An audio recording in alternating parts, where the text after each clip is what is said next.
सर्वसामान्यांना सहजगत्या शासकीय उपचार वेळेत आणि जलद मिळावेत यासाठी बारामतीमध्ये उपमुख्यमंत्री अजित पवार, ज्येष्ठ नेते शरद पवार यांच्या प्रयत्नातून हे बारामतीचं मेडिकल कॉलेज आणलं गेलं। आज ते मेडिकल कॉलेजमधलं सर्वोपचार रुग्णालय हे पूर्ण दिमतीनं सुरू आहे। परंतु आज पहाटे 3 वाजण्याच्या सुमारास शिरसुपळमधला एक युवक कानामध्ये जिवंत किडा घेऊन ज्यावेळेस या दवाखान्यामध्ये आला त्यावेळी त्याच्या बाबतीत काय घडलं ते आपण ऐकणार आहोत। ऋषिकेश आठवळे माझ्यावर आहे। ऋषिकेश, काय घडलं होतं?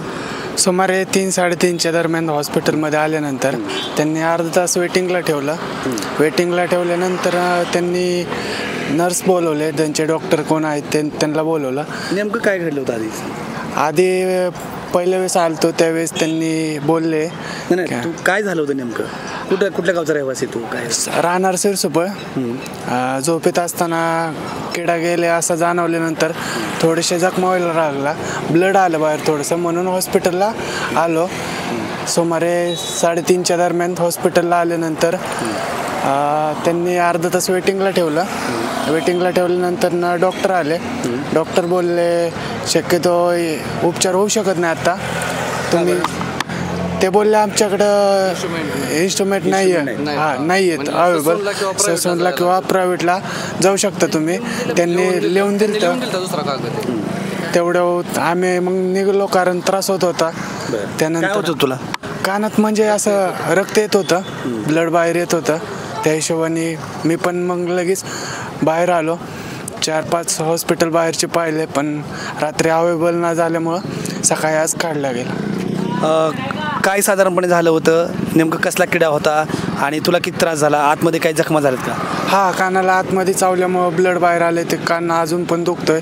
म्हणजे एवढा त्रास सहन केला रात्रभर की ते बाहेर आल्यानंतर कळालं की किती मोठा होता, किती बारका होता। इथं तुला पाहिलं पण नाही का?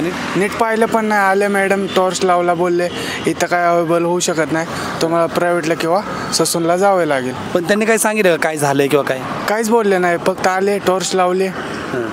मॅडम तर झोपीतच होत्या, झोपीत आल्या, चेक केलं, लिहून दिलं थोडंफार काय ते, किंवा म्हणले प्रायव्हेटला किंवा बाहेर चेक करा तुम्ही।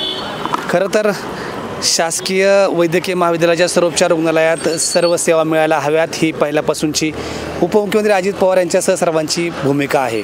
परंतु बऱ्याचदा कर्मचारी आणि काही डॉक्टरसुद्धा या येणाऱ्या सामान्य रुग्णांच्या बाबतीत हेळसांड करताना दिसतात।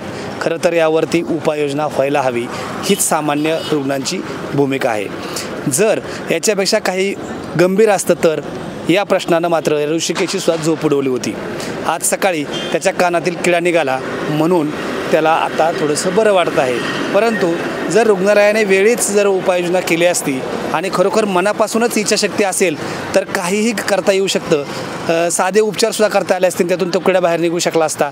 हे खरं तर गावठी उपचारातही दिसून येतं, पण या रुग्णालयात ही मानसिकता का दिसली नाही हा प्रश्न मात्र चिंताजनक आहे।